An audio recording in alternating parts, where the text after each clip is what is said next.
From Ashes, Chapter 35, The Present. They call us in for a structure fire. It could be anything from someone's garage to a hotel.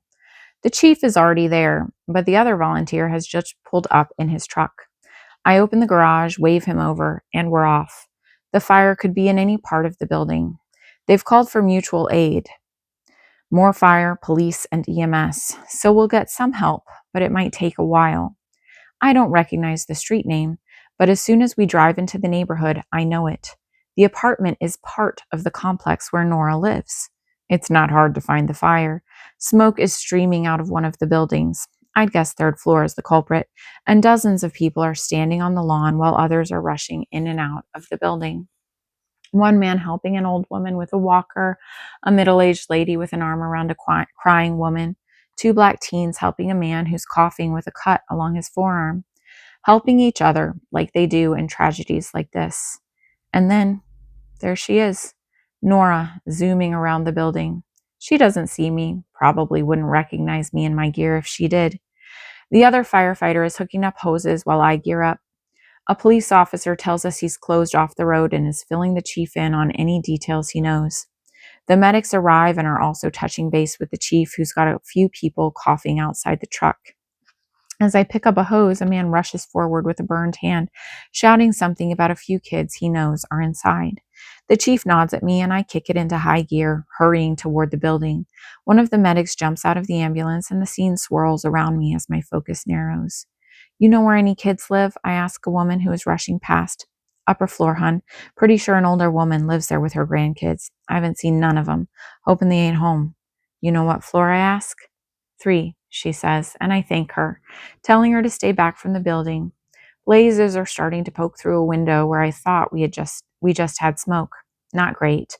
I run the steps, shove open the door to the hallway. Not too hot. Smoke fills the hall and I can see its source. I can also hear it because behind door 332, children are crying. The door is hot and I try the knob. Locked. Halligan bar out, one thrust, then another. The lock is cheap and it pops open with ease. Outside, I can hear another unit arrive just in time. 2 children are flat on the floor, maybe 5 and 7 years old, sobbing. "Is anybody else here?" I ask. "The baby," one of them howls, "and Grandma's in the kitchen." I hope the other crew will hurry in, wishing I had 8 hands instead of 2. When suddenly, someone is beside me, reaching for the small hands, pulling them out the door. "Come on," a woman's voice says, soft-toned. I look over to see Nora crawling along, scarf over her face. "Out!" I shout. She grips the children's hands, leading them crouched down the hall. I rush toward the kitchen where the flames lick along the walls and counters, out the window.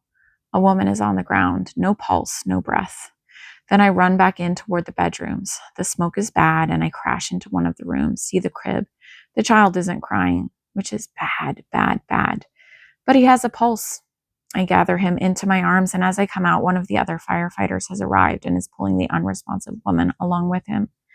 Outside, the scream of water pummels the side of the building, the fire getting smaller, though the smoke is black and thick. We race to the stairwell, then down to the freedom of the lawn. The medics are there, and somewhere in the rush and thrust of it all, I process the other 2 children still crying, when this one in my arms. All at once, he's not in my arms, taken away by one of the medics, along with the woman who is gray-faced and completely limp. But moments like these don't spare time for thought. I'm back to the truck, to the hose. The grounds have been mostly cleared by the police department. The fire getting smaller, the sun clouded by the smoke that billows and billows until finally, after time that seems both infinite and infinitesimal, it begins to thin.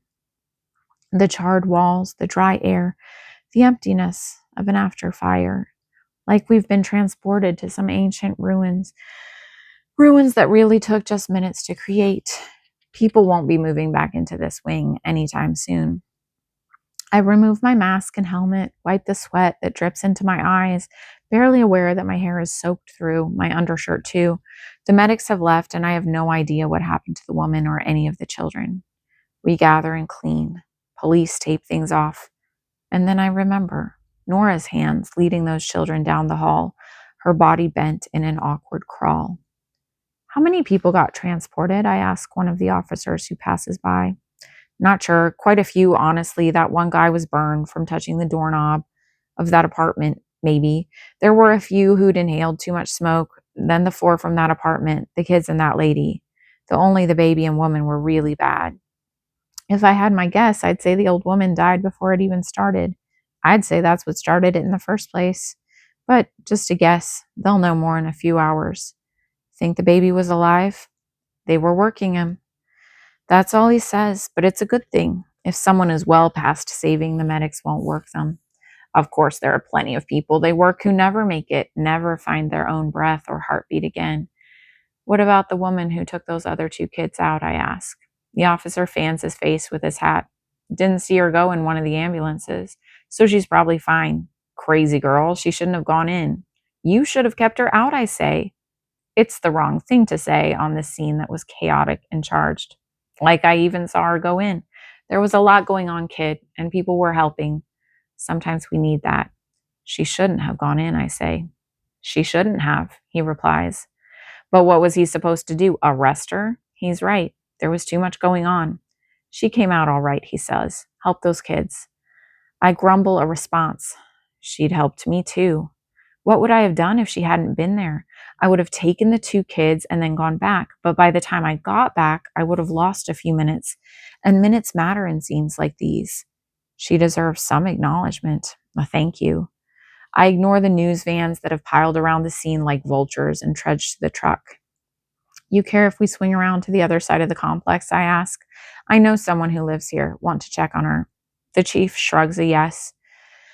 When we get to Nora's apartment, the door is locked and I have to knock 3 times to get a response. She comes to the door with a towel wrapped around wet hair, though she still smells a little smoky. When she looks into my eyes, I suddenly want to cry. Have to breathe slowly to fight it away. I almost jump in and start scolding her for coming into the house, but she's looking at me with those eyes, green orbs just like Gabby's. Thank you, I say. She doesn't respond, doesn't even smile, hasn't stopped staring at me. Aiden, she finally says, like it's a question. I realize my hair is matted with sweat and ash, my face pink, and I surely smell like a walking chimney. Yeah, I say, then repeat, thanks. It was a big help what you did. Dangerous, but thank you. She shakes her head like she's trying to process something. It was you in the apartment. Yeah, I say again, thanks for taking those kids. She nods like she's not processing what I'm saying, still staring. I've stripped off my overcoat, so I'm just there in pants, shirt, boots, and suspenders, like I'm lounging around at the station, except a lot sweatier. I thought you worked in IT. I laugh. She doesn't return it. I do this sometimes on the weekends, I say. I used to work full time as a firefighter until Rachel died, and I thought I should try something more sensible. Guess I'm not very good at sensible, I say, looking down at my dirty pants. She's shaking her head in this strange, haunted way. You never told me, she says. No, I say, feeling just a smidge like I'm in trouble when I'm the one who was supposed to be in a burning building, not her. We have a lot to learn about each other still. She nods, but there are wrinkles along her eyes, deep lines of worry. My own smile closes off. I guess, like Kate, she doesn't think it's very responsible of me to gallivant off to dangerous fires. Looking down at my dirty clothes, feeling the grime on my face, it seems like they're both a little too right. See you around, I say, just like she always does. She doesn't reply. The chief is staring now out of the window of the fire truck. It feels a little like he's my mom. Bye. Bye, Aiden. Then the click of a door. I'm not surprised when she cancels for Sunday.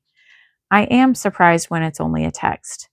I'm really sorry, but it's just not going to work out. For Sunday, I text back. We could try it another day. It's not going to work out. And that's all. So much for the whole firefighters wooing women thing. It obviously freaked her out. And honestly, if she can't accept that part of me, then maybe it really isn't going to work out. Which doesn't mean it doesn't sting a little, or confuse me a little, or make me just a little bit annoyed her dropping it all like that. I try texting once more. Something you want to talk about? She doesn't respond for several hours. I figure she isn't going to respond at all when my phone finally rings. I'm cleaning up the takeout Gabby and I had for dinner. There are things I didn't tell you. I wipe the counter, watch the rag move in circles like it's disconnected from me. You could tell me now. I couldn't, she says. Not like this, not over the phone. Besides, it really doesn't matter. What do you mean it doesn't matter? I ask, the rag stopping, a limp, grungy thing. Seems like it matters quite a bit. It does, she says. Too much. Just tell me, I say. Heal the wound or rip the band aid off. Either way is better. I wish all wounds could heal, she says, and then hangs up. Is it wrong to be mad at the person who helped save a couple kids' lives, the woman I wanted to take to dinner, the one I'd started fantasizing about kissing? Because I'm super ticked. I click off my phone, bang dishes into the dishwasher, glad for once that Gabby will watch YouTube without coming up for air. By the end of the night, the kitchen is shiny and my boil has turned to a slow, solid simmer. Good riddance to her.